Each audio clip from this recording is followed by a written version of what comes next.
짜잔. 할렐루야.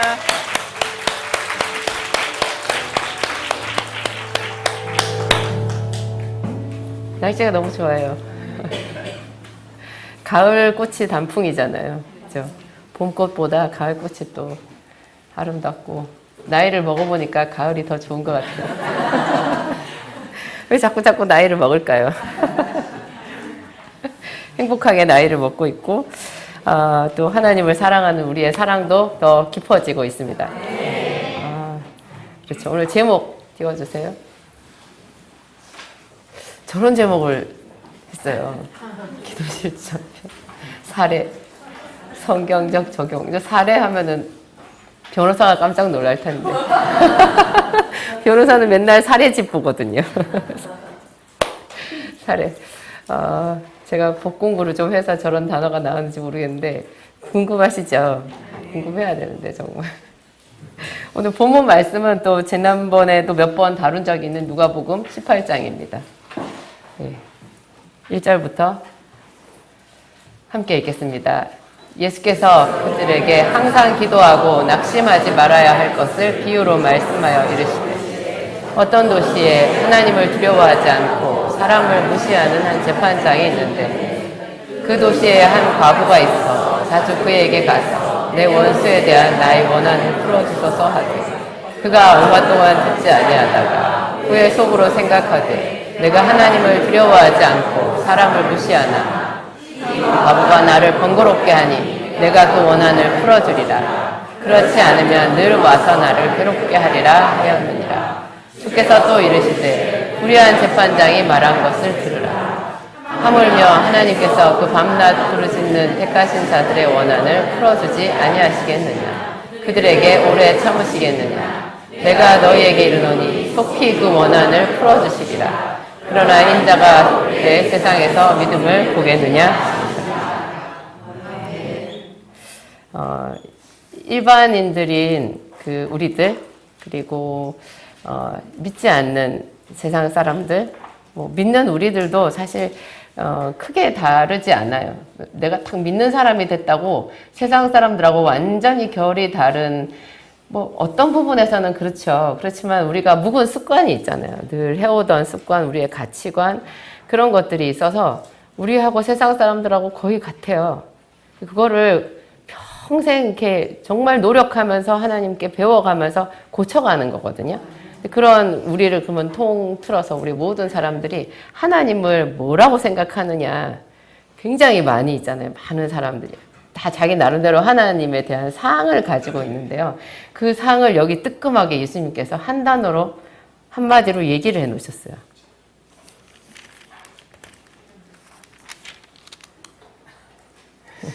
6절 띄워주세요. 주께서 또 이르시되, 불의한 재판장이 말한 것을 들으라. 뭐라고 한다고요? 하나님을 불의한 재판장이라고 생각해요, 우리들이. 그래서 기도가 즐겁지 않아요. 기도해야지 하는데 왜 사람들이 기도를 선뜻 못하냐. 하나님은 꿈쩍도 안 하실 것 같거든요. 내가 기도해봐야 하나님이, 그럼 이제 그 하나님을 하나님을 이제 내가 변화시켜야 된다고 생각하는 거예요. 그럼 하나님이, 남편도 안 변하는데, 아들도 안 변하고, 나도 안 변하는데, 어떻게 하나님을 내가 바꾸겠어요. 그러니까 이게 가슴이 턱 막히는 거죠. 기도해야 되겠다고 생각하면. 그래서 그냥 기도는 항상 막연해요, 사람들이. 제 남편 목사님이랑 제가 교회 생활을, 이렇게 전도사로 또 사모로 교회 생활을 하면서 이제 다른 교회 부교육자로 있을 때, 그 사람들한테 놀라운 것을 한 가지 발견했는데요. 할 때, 아니에요 하고 거절할 때 쓰는 말이요. 기도해 볼게요. 여러분 이거 자각하셔야 돼요. 그런 말 하면 안 돼요. 기도해 볼게요. 어떤 그 목사님 간증을 제가 들었는데, 그분 다니엘 기도회에도 나오셨던 분이거든요. 그분이 그 미국 유학도 갔다 오시고, 어떤 그 조그만한 교회에 이제 집사로 같이 교회를 세우게 되었는데요. 어찌하다가 같이 시작했던 그 담임 그 목사님이 다시 해외로 선교를 가시게 됐대요. 그래서 그 교회 집사들만 몇몇이 오롯이 남은 거예요. 이제 교회 개척했는데. 근데 그 떠나시는 그 목사님이 이 집사인 이분한테, 집사신 분인 이분한테 이 교회를 맡아서 목회를 하시오 그랬대요. 뭔 소리야. 나는. 근데 그분이 선교사로 막연하게 내가 선교사로 가야 되겠다는 생각은 짧은 기간이라도 한번 가야 되겠다는 생각은 했었대요. 그래서 선교사랑 또 목사는 완전히 다르잖아요. 느낌이. 사람들은 어디 먼데 가면 잘할 것 같아요. 자기 생각에 그런 거 있어요. 먼데 보이지 않는 사람들은 막 사랑할 수 있을 것 같아요. 근데 집에 가까운 사람들은 사랑을 못하죠. 네. 근데 선교 가면 잘할 것 같은데 여기서 갑자기 이 조그마한 교회 목회를 하라니까 그래서 자기가 기도해 볼게요. 그랬대요. 자기 속으로는 정해져 있었던 거지 안 하는 거지. 딱 정해져 있었는데 그걸 거절을 못 하겠으니까 기도해 볼게요. 그랬는데 어떤 옆에 집사님이 콕 찍어서 말을 했대요. 기도는 하셔야지요. 자기가 생각해 보니까 기도해 볼게요 하고는 기도는 안 하고 있는 거죠. 예, 알겠습니다. 그래가지고 이분이 한땀은 또 확실하게 하시대요. 기도원회를 갔어요. 그래가지고 정말 그 모든 것을 내려놓고 딱 기도원회를 가서 그것만 가지고 하나님 앞에 기도했는데 바로 말씀하셨대요. 네가 하라고. 그래가지고 하여튼 그런 얘기예요. 우리가 거절할 때 기도해 볼게요. 그거 굉장히 안 좋은 습관이에요. 기도를 잘 안 하는 사람들이 그렇게 제가 기도해 드릴게요. 그런 소리를 잘해요. 우리 자신을 냉정하게 잘 봐야 돼요. 정말로 내가 기도를 하는가?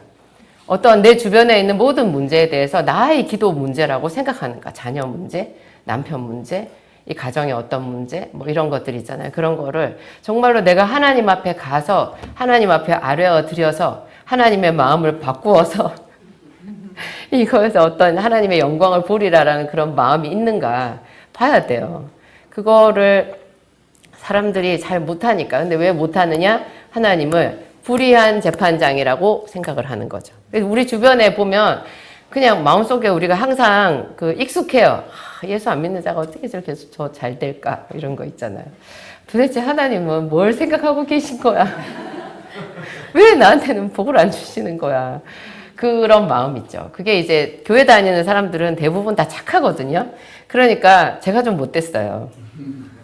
착하니까 그런 거를 딱 대놓고 말하지는 않는데 그거를 말하지 않고 야금야금 몸속에 마음속에 쌓아두다 보니까 하나님과 점점 거리가 멀어지는 거예요. 그래서 하나님께 하고 싶은 얘기 많아도 다 담아두고 하고 싶은 얘기를 어떻게 해야 돼요? 기도로 해야 되거든요. 근데 그거를 제대로 하나님 앞에 터뜨리지를 않으니까 차곡차곡 쌓여가지고 남편한테 분명히 해야 되는 말이 있는데 그 분명히 해야 되는 말을 해서 싸우게 될까봐 말을 못하고 놔두면 이혼해요, 나중에. 그렇게 돼요. 아니면 거의 실질적으로는 이혼한 사이가 되는 거죠. 그냥 같이 살기는 하는데 거의 딱 필요한 대화 외에는 말을 하지 않는 그런 사이가 되고 말아요. 하나님께 우리가 그런 문제들을 가지고 올라가야 되는데 우리 마음속에 하나님을 굉장히 세상을 불공평하게 통치하시는 것 같아, 하나님은. 그리고 내가 울어도 별로 나를 긍휼히 여기시지 않는 것 같아. 그래가지고 2절 띄워주세요. 이제 그 불의한 재판장에 대한 부연 설명이 또 2절에 있는데요. 어떤 도시에 누가 있다고요? 하나님을 두려워하지 않고 사람을 무시하는 한 재판장이 있는데 하나님을 두려워하지 않고 사람을 무시하는 한 재판장, 한마디로 기고만장하고 꿈쩍도 않고 누구도 긍휼히 여기지 않는 그런 뻣뻣한 한 분이 계시다는 거예요. 굉장히 높으신 분인데 그분은 다른 이 모든 사람들에 대해서 차갑고 냉정하신 분이라는 거죠. 권세는 어마어마하게 많아요. 그게 우리가 하나님에 대해서 보편적으로 가지고 있는 상이에요. 근데 이 예화는 참 특이하게요. 예수님은 이 예화를 이렇게 들면서 정말로 하나님이 너희들이 생각하는 그런 분이라 치자는 뜻으로 말씀하고 있어요. 하나님은 절대 그렇지 않아. 그렇게 말씀하시지 않아요. 일부러 바꾸려고 하지 않아요. 그냥 그대로 너희들이 말한 대로 하나님이 그렇게 불의하고 뭐 긍휼도 없고 냉정하고 높은 곳에서 사람들을 구경하는 그런 분이라고 치자. 그런 분이라고 하자. 이렇게 말해요. 이런 부분에서 저는 예수님 역시 하나님이시구나. 그런 생각이 들어요. 여러분이 여러분에 대해서 어떤 사람들이 나쁜 생각을 갖고 있으면 한밤중이라도 전화 막 해가지고 왜 전화를 안 받아? 아니 막 쫓아가가지고 내가 도대체 네 눈에는 내가 어떤 사람으로 보이는 거야? 나를 뭘로 봤어 도대체? 그래가지고 뭔가 확 뜯어 고치고 싶은 생각 들지 않나요? 아니신가? 저만 그래요? 세상에 사람을 나를 뭘로 보고 그런 생각이 들면 막 우라가 치밀어 가지고요. 그거를 내가 그게 아니라는 거를 막 항변하고 싶은 마음이 지금은 제가 나이도 좀 먹었고요. 기운도 없어요. 그래가지고 어떤 사람이 나를 그렇게 생각해도 그래 뭐 내가 오늘 가서 얼마나 그걸 썰을 풀어도 저 사람 마음은 바뀌지 않을 거야. 그래가지고 할 수 없지 뭐. 그리고 그냥 넘어가기도 하는데요. 본래 우리 마음은 그래요. 그거를 바꿔놓고 싶거든요. 그런데 예수님께서 여기서 우리의 마음 그대로를 그냥 너희들 생각하고 싶은 대로 일단 생각하고 들어가 보자 그러면 하나님은 불의한 재판장 그래 그렇게 한번 생각해 보자. 근데 내가 거기다 좀 더 살을 붙여서 정말 안하무인 말 그대로 안하무인 아무 사람한테도 신경 쓰지 않고 그냥 고집은 엄청 세고 권력은 무지무지하게 많고 그런 분이라고 치자. 그렇게 얘기하시는 거예요. 그러면서 예수님께서 정말로 하시고 싶은 이야기는 뭐예요? 1절에 항상 기도하고 낙심하지 말아야 할 것을 비유로 말씀하여. 이것은 또 다시 보면 모든 사람들이 낙심한다라는 거죠. 모든 사람들이 기도를 안 한다는 거예요. 기도를 하는데 낙심해서 눌렸어요. 그래서 아무도 하나님께서 예비해 놓으신 그 풍성한 은혜의 길까지 미치지를 못하는 거예요. 잘 못 미쳐요. 그냥 거기서 다 끊겨버리는 거예요. 그거를 하나님의 입장에서 보니까 얼마나 안타까워요. 그래서 예수님께서 기도하고 낙심하지 말아야 된다. 이걸 어떻게 쟤들한테 좀 이렇게 가르쳐 줄 수 있을까? 어떻게 하면 이 아이들이, 이 내 사랑하는 자녀들이 하나님께 부르짖기를 그치지 않고 계속하게 만들 수 있나? 이거 예수님께서 고민을 많이 하신 것 같아요. 그래가지고 예수님께서 이런 이야기를 만드신 거죠. 그런 재판장이 있어. 근데 그 도시의 한 과부, 제일 나약하고 보잘것없고 그런 과부예요. 근데 그 과부가 한 가지 특이한 점은 마음을 딱 정했다는 거죠. 그 과부는 알아요. 그 재판장이 자기의 문제를 완벽하게 해결해 줄 능력이 있다라는 것을 알아요. 근데 그 재판장이 또 차갑고 냉정하고 자기 같은 과부의 말을 절대로 안 들어줄 것이라는 것도 알아요. 그까지 알아요. 그런데 이 여자는 포기하지 않고 나가는 거죠. 근데 우리한테 하나님에 대한 확실한 지식만 있어도요, 사실 포기 잘 안 해요. 근데 우리는 하나님께 대한 확실한 지식도 없고, 그러니까 그 지식이라는 것은 내 문제를 해결해 줄 능력이 하나님께 있다라는 지식이에요. 그 다음에 또 추가적으로 있는 지식이 뭐예요? 그분이 나를 사랑하시고 내 기도에 응답해 주시는 진실한 하나님이라는 지식이 하나 더 해줘야 되는 거죠. 이 두 가지 지식과 지식이 합쳐지면 이게 믿음이 되는 거예요. 이게 있어야 되는데 보통 사람들이 이게 잘 없는 거죠. 근데 예수님께서 이런 과부의 예화를 들어가지고 이 과부가 계속해서 이 재판장한테 갔더니 너희 말대로 정말 하나님이 그런 분이라고 치자. 피도 눈물도 없는 냉정한 분이라고 치자. 그런 재판장 같은 사람이라고 치자. 그렇다고 하더라도 너희가 한번 생각해봐라. 얼마나 귀찮겠니? 귀찮아서라도 내가 아주 괴로워서라도 이 과부의 원한을 풀어주리라 이렇게 생각한 그 재판장의 말을 그렇게 재판장이 생각하지 않겠냐고. 그러니까 하나님께서 너희의 기도를 들어주지 않겠느냐. 그래서 우리한테 하시는 말씀 7절이요. 함께 읽겠습니다. 7절만 읽겠습니다.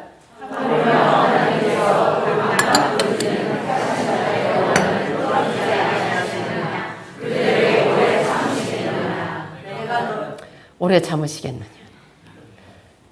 우리가 볼 때는 하나님이 한 귀로 듣고 한 귀로 흘리시는 것 같죠. 하나님은 전혀 감동하시지 않는 것 같은 그런 느낌이 들어요. 보이지 않는 하나님 앞에 매일매일 같은 시간에 나와서 1시간 이상씩 기도하고 그 말씀을 생각하고 이런다라는 것이 그래서 믿음인 거예요. 근데 예수님께서 원하시는 그 기도의 롤 모델이요. 밤낮 부르짖는 택하신 자들이에요.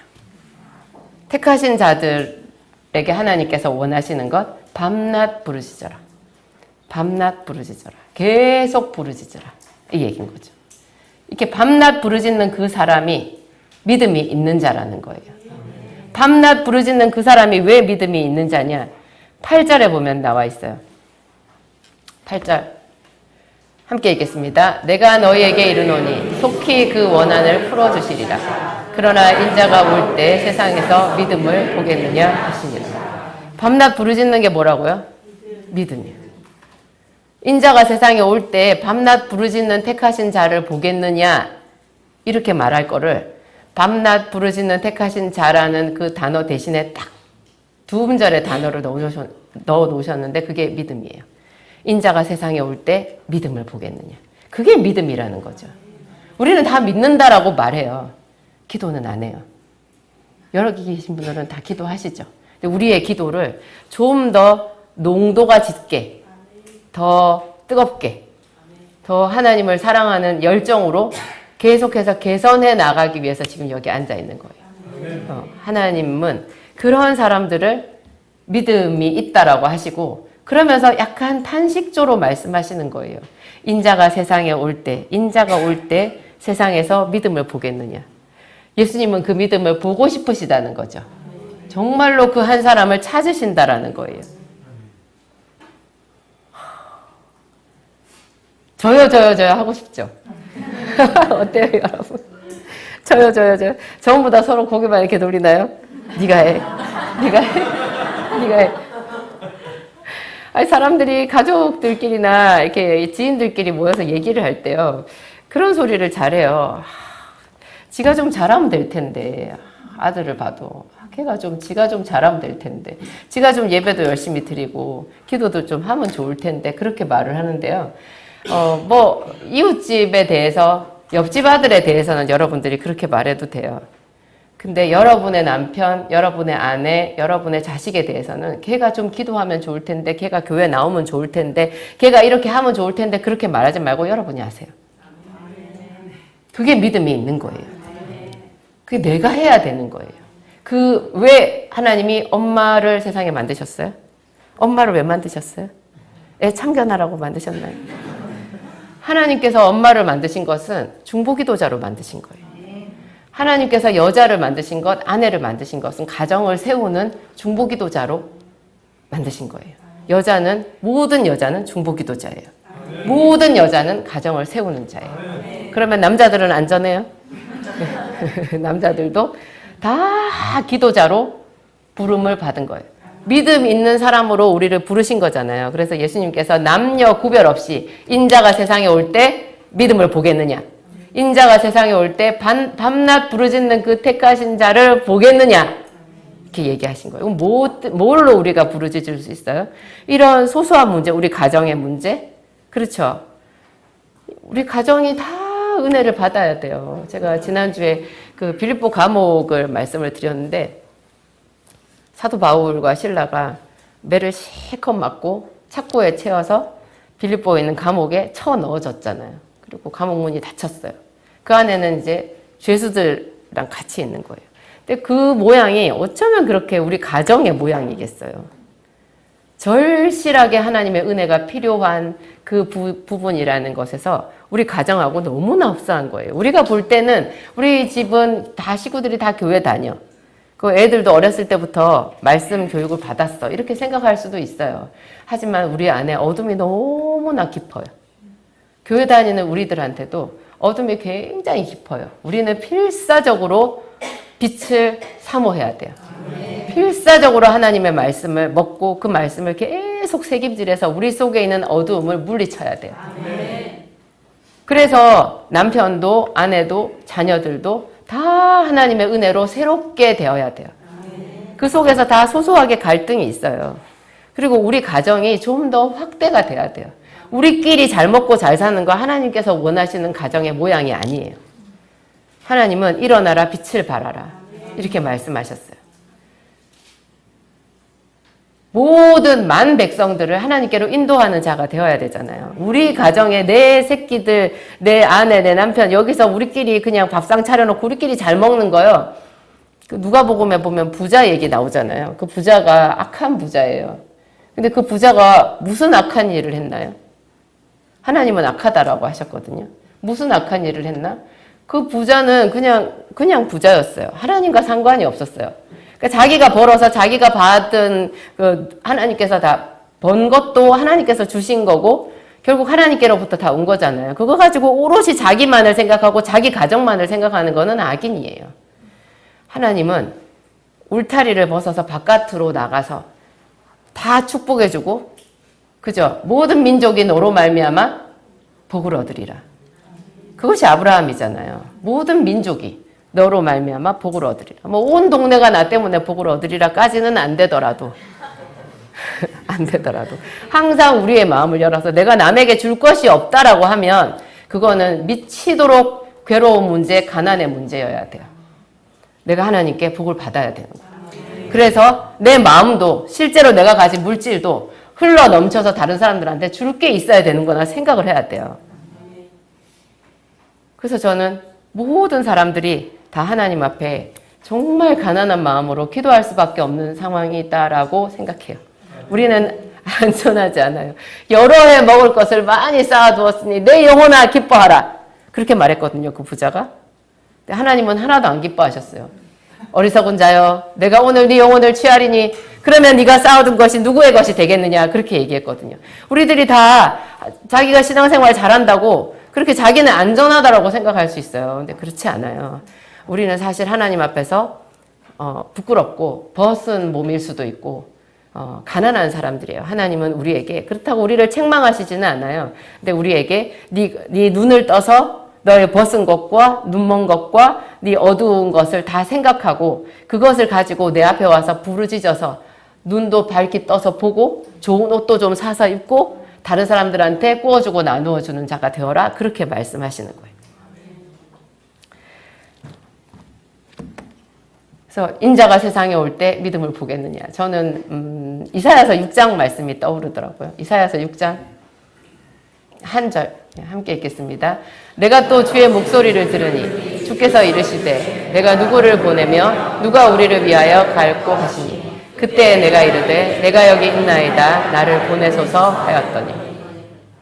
이사야서 6장에 보면 하나님의 이상을 보거든요. 우시야 왕이 죽던 해에 우시야 왕이 죽던 해라는 것이 이사야에게는 굉장히 고통과 절망과 어떤 길을 잃어버린 상황이라고 해요. 이거 어떻게 된 거지? 난 이제 어떻게 해야 되지? 그런 상황이래요. 여러분들도 여러분의 우시야 왕이 죽었을 수가 있어요. 그러면 그런 상황이 되었을 때 이사야는 하나님의 성전에 갔거든요. 우리도 하나님의 이름을 구하는 거잖아요. 예수의 이름으로. 그렇게 구했더니 거기서 하나님의 이상이 보였고 그 이상의 끄트머리에 저 말이 가장 핵심이에요. 하나님께서 이사야의 죄를 그 입술이 부정한 죄를 제단 숯불로 지져서 사해 주시고 그 다음에 하신 게 또 목소리를 들으니 이렇게 나오는 거예요. 죄를 사해 주신 다음에 이사야가 하나님의 음성을 들었는데요. 그 음성이 내가 누구를 보내며 누가 우리를 위하여 갈고 그랬어요. 그때 내가 이르되 내가 여기 있나이다 나를 보내소서. 저기에 응답하는 순간 여러분들은 신의 직장에 취직하는 거예요. 근데 주로 대답을 아무도 안 한대요. 네가 가. 네가 가. 나는 조용히 있을 거야. 근데 하여튼 누가 우리를 위하여 갈고 이 기도의 자리도 누가 이 기도의 자리에 들어와서 내 이름을 부르겠느냐. 누가 밤낮 부르짖는 나의 택한 자가 되겠느냐. 하나님께서 물으시는 거죠. 제가 하겠습니다. 내가 여기 있나이다. 이렇게 말할 수 있어야 되는 거죠. 하나님이 얼마나 기뻐하시겠어요. 우리가 보통 오늘도 목사님이 굉장히 어려운 환경, 특히 이제 시편 34편 가지고 그 다윗이 미친 채 하다가 아비멜렉 앞에서 쫓겨난 다음에 그렇게 대단한 신앙 고백으로 꽉 찬 34편을 썼잖아요. 그러면은 뭐 젊은 사자는 궁핍하여 줄일지라도 여호와를 찾는 자는 모든 좋은 것에 부족함이 없으리로다. 여호와 경외함을 내가 너희에게 가르치리로다. 그를 경외하는 자에게는 뭐 좋은 것이 있으리라, 부족한 것이 없으리라. 이런 고백 굉장하잖아요. 근데 우리도 이런 고백을 할 수는 있거든요. 근데 여러분, 그 고백을 한 뒤가 훨씬 더 중요하다는 거 아세요? 보통 사람들이 제가 봤을 때는 그래요. 이렇게 와서 한 날 기도를 엄청나게 했어요. 그날 기도 잘 되는 날이 있어요. 이렇게 잘 되고 내 마음도 열리고 막 펑펑 울고 정말 방언도 잘 되고 열심히 기도를 했어요. 근데 그날 제일 감동을 먹은 사람이 있어요. 누구겠어요? 자기 자신이 감동을 제일 많이 받았어요. 자기 이제 감동 다 받았어요. 이제 기도 응답 받았어요. 그리고 돌아가는 거죠. 그 기도 끝이에요. 다음날 안 나와요. 제가 그런 사람 정말 많이 봤어요. 좀 길게 가면 한 일주일 기도하시더라고요. 제 마음이 막 열렸어요. 저도 감동을 받아가지고 하나님, 저 집사님이 드디어 기도를 시작했어요. 드디어 기도를 시작했어요. 하나님, 저 사람한테 오늘도 나왔어요. 하나님 보셨어요? 오늘도 저 사람 나왔어요. 기도하네요. 하나님, 저 사람한테 복을 주세요. 저는 이렇게 오래 걸렸지만 저 사람은 빨리 주세요. 일주일 나오고 안 나와요. 그 인생 똑같아요. 제가 초등학교 5학년 때 되게 재밌는 예화를 들었는데요. 선생님이, 교감 선생님이 저희 반에 들어오셔가지고, 담임 선생님이 그날 뭐 결근을 하셨거든요. 그래서 교감 선생님이 들어오셔가지고, 이야기를 하나를 해주셨는데, 지금까지 제가 안 잊어버리고 있어요. 높이가 19m가 되는 나무가 있었대요. 그 나무에 개구리 한 마리가 19m 끝까지 올라가려고 결심을 했대요. 근데 그 개구리가 낮 동안 올라가는 높이가 3m래요. 근데 거기 내려오면 안 되잖아요. 있어야 되잖아. 그래 계속 올라가지. 3m로 올라가는데 거기 딱 붙어가지고 잠을 자는데 조금씩 미끄러져서 내려온대요. 2m를 내려온대요. 그러면 몇 미터 간 거예요? 1m 갔죠. 며칠이 지나야 19m를 다 올라갈 것인가? 그게 문제였어요.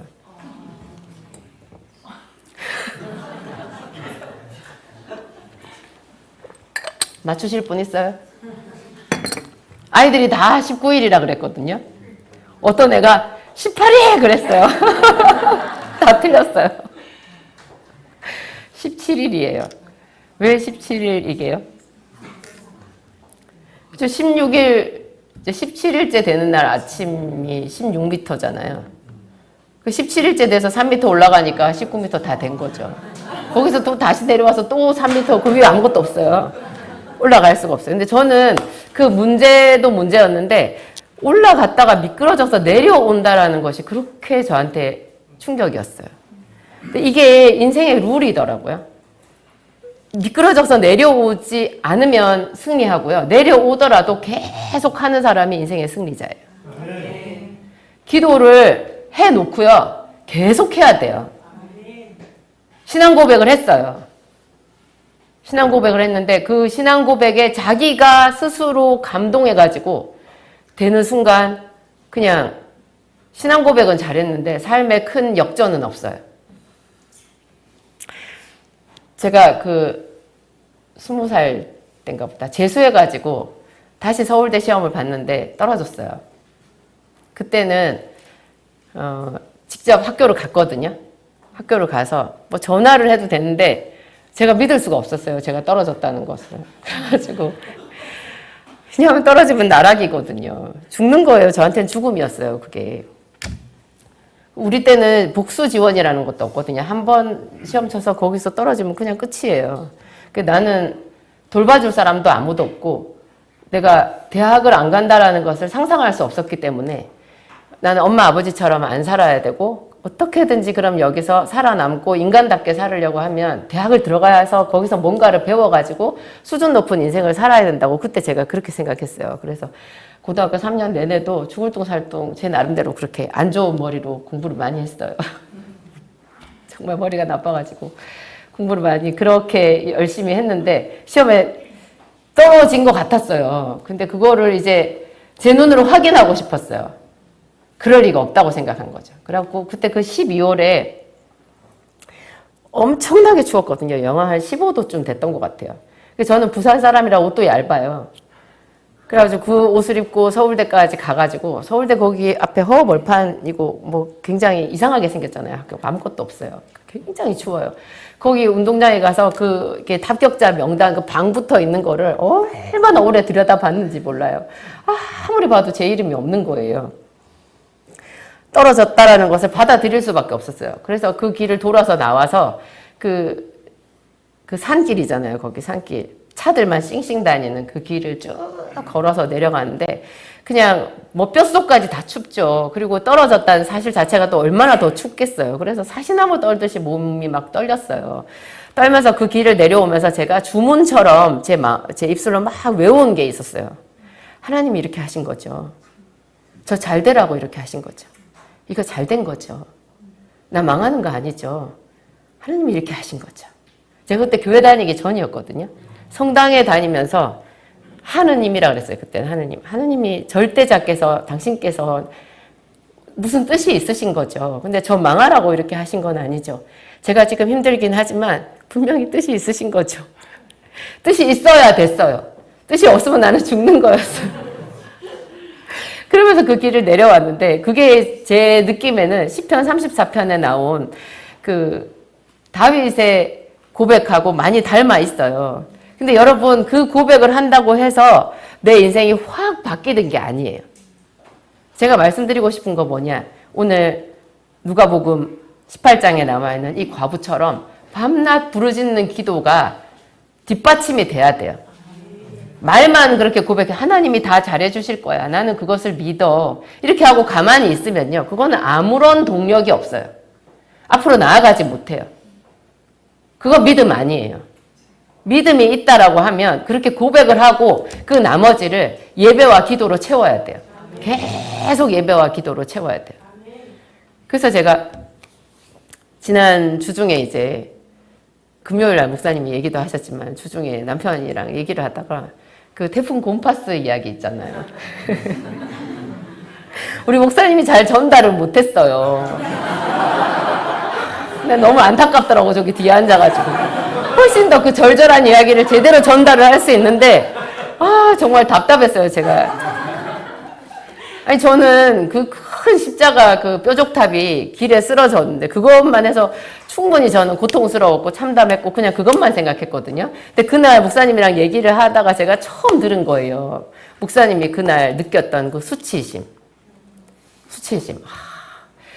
그렇게 낮이고 밤이고 계속 기도하던 그 교회 목사, 그 교회 십자가탑이야 이게? 그 교회 목사야 당신이? 그 있잖아요. 그 쓰러져 있는 탑 한번 보고 목사님 얼굴 한번 보고 이게 그대 거요? 이렇게 보는 거 있잖아요. 아니 그거를 탑을 치워야 되는데 치워주지도 않으니까 그 부끄러운 현장 벗어나지도 못하고 하루 종일 거기 서 계셨대잖아요. 근데 그날 서 계신 것도 서 계신 건데 그 이후에도 그럼 그 다음 날부터 어떻게 해야 돼요? 그 다음 날부터 또 현실이에요. 하던 기도를 계속해야 되는데 어떻게 기도를 하겠어요? 그 온 동네 사람들이 웃을 텐데 아이고 저 목사 또 시작이네. 그 기도해가지고 그 십자가탑이 무너졌더만 해도 소용없는 것 같더만 저 목사 또 기도하네 시끄럽게 이렇게 말할 거 아니에요. 그 오며 가며 그 슈퍼 주인이랑 다 얼굴 마주치거든요. 온 동네 사람들이 다 얘기하는데 그냥 목사님이 그거 무시하고 계속 기도했다라는 거예요. 제가 그 남편의 고충이 그냥 마음에 확 느껴지더라고요. 이 사람이 얼마나 그 고통을 참고 수치를 참고 기도하기를 쉬지 않고 계속했나. 제가 웃었지만 눈물이 날 정도였어요. 이게 기도의 리얼한 현실이다라는 생각이 들었어요. 그 고비를 넘기지를 못하면 믿음의 대열에 못 들어가요, 여러분.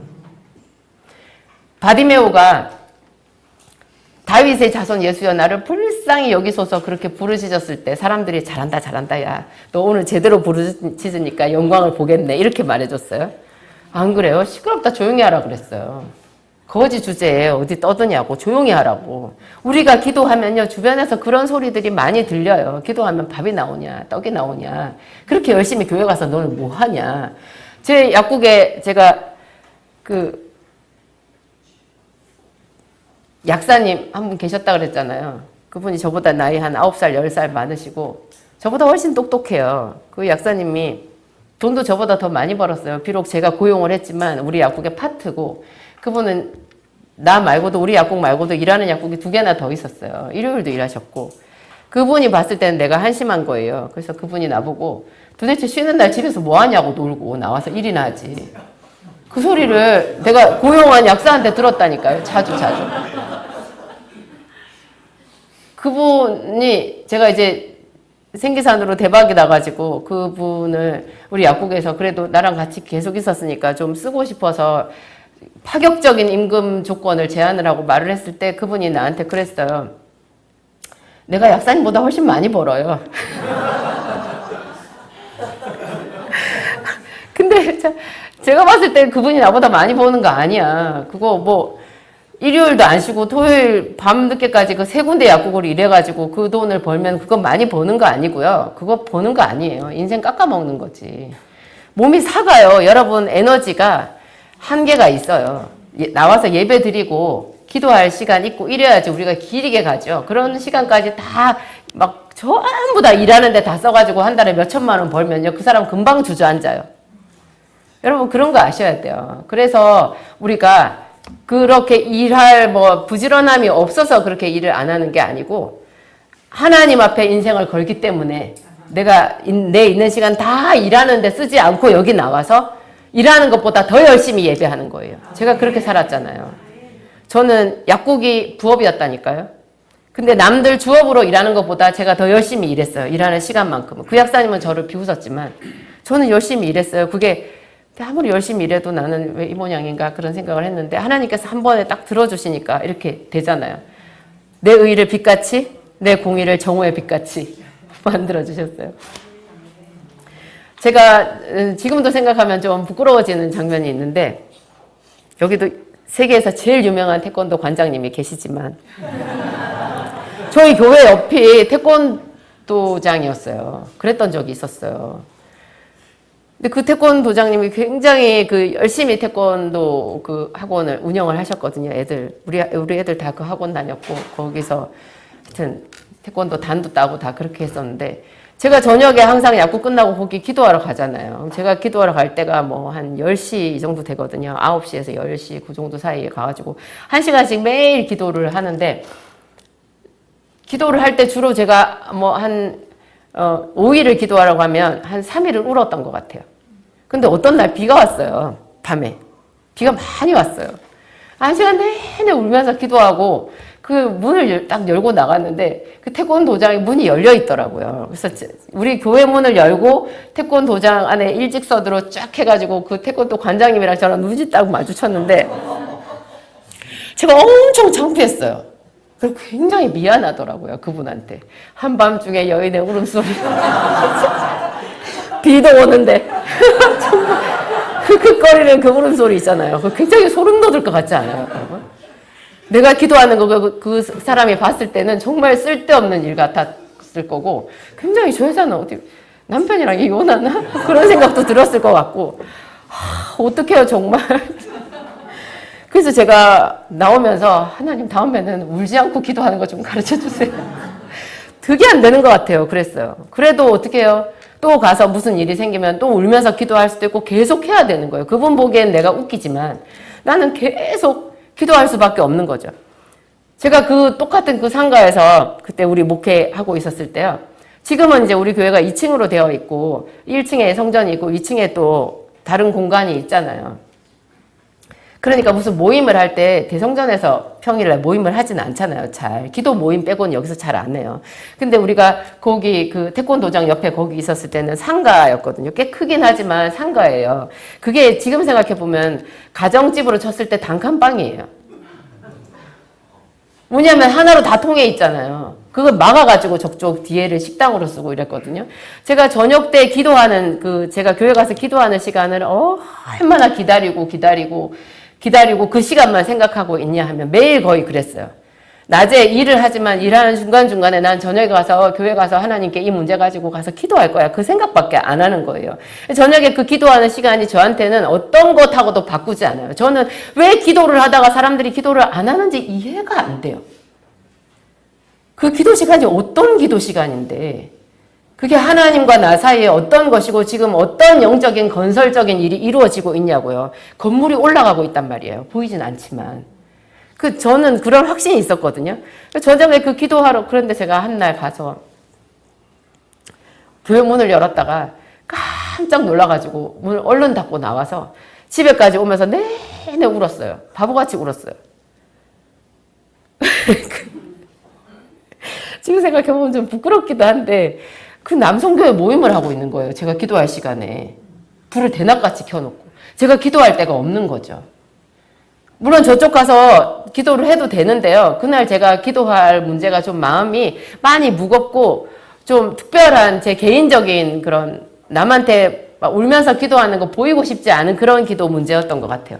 근데 교회 문을 딱 열었는데 거기에 남성교 회장님이랑 남편 목사님이랑 남자들이 쭉 앉아가지고 있는 걸 봤을 때 그냥 마치 제가 집에 가서 공부를 해야 되는데 우리 집이 단칸방이에요. 근데 아버지가 손님을 데리고 와서 그 단칸방에서 담배를 뻑뻑 피우면서 온 방에 담배 연기가 자욱했을 때 느낌 같은 거예요. 내가 공부할 공간은 없는 거죠. 내가 기도할 공간은 없는 거예요. 그런 마음이었어요.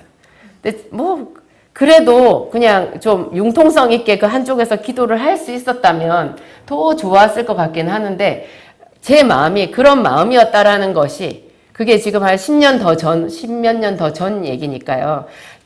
제가 지금보다 10몇 년 어린 저를 봤을 때 잘했다고 말해주고 싶더라고요. 너가 그런 마음이어서 여기까지 올 수 있었지. 모든 사람들이 기도를 할 때는 이게 그래서 제가 실전편 성경적인 적용이라고 말한 거예요. 밤낮 부르짖는 택하신 자의 모양이 실제로 가면 그런 모양이 되는 거죠. 매일 기도한다라는 것이요. 결코 쉽지 않아요. 무슨 일이 생겨요.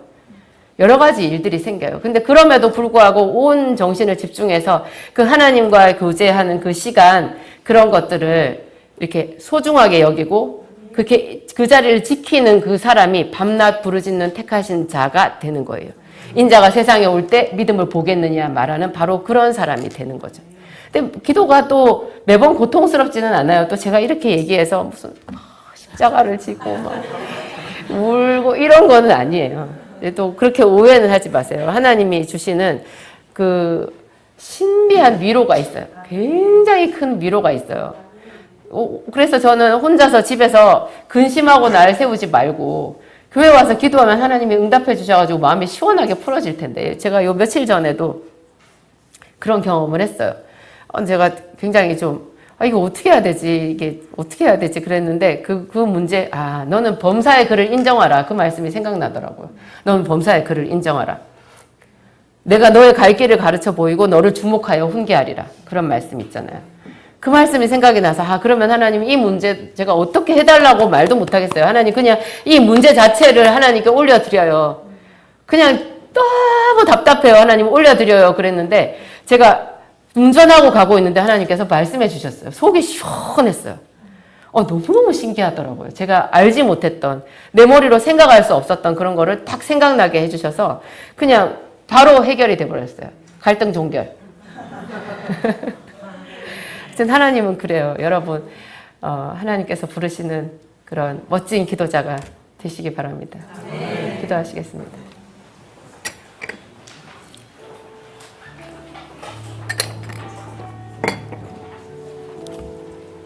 하나님 감사합니다. 우리를 기도자로 부르시다니요. 우리를 예배자로 부르시다니요. 우리를 택하여 주시다니요. 하나님 얼마나 감사한지. 하나도 잘난 것도 없고 문벌 좋은 자도 없는 우리들을 하나님께서 다 기억하시고 일일이 이곳에 불러 모아 주셔서 당신의 천상의 말씀을 듣게 해주셨습니다. 주의 음성을 또한 우리에게 들려주셨습니다. 누가 우리를 위하여 갈고 인자가 세상에 올 때 믿음을 보겠느냐. 그 부르짖는 자를 보겠느냐. 이런 말씀을 우리에게 들려주셨습니다. 내가 너의 기도를 듣고 싶다 말씀하신 것인 줄 확신합니다. 내가 너의 부르짖는 소리에 항상 귀를 기울이고 있다. 그 말씀인 줄 믿습니다. 하나님 감사합니다. 감사합니다. 우리의 기도를 다윗의 기도같이 들어주실 하나님을 찬양합니다. 우리의 기도를, 우리가 드리는 예배를 아브라함의 제단같이 갚쳐주실 하나님을 감사하고 찬양합니다. 야곱의 씨름같이 우리의 기도를 인쳐주시옵소서. 하나님, 야곱을 이스라엘이 되게 해주신 것처럼 우리를 택한 백성으로 안디옥의 그리스도인으로 인정하여 주시고 우리에게 새 길, 이전까지 보지 못했던 새로운 소망 품게 하여 주옵소서. 감사하며 예수님 이름으로 기도합니다. 네, 기도하시겠습니다.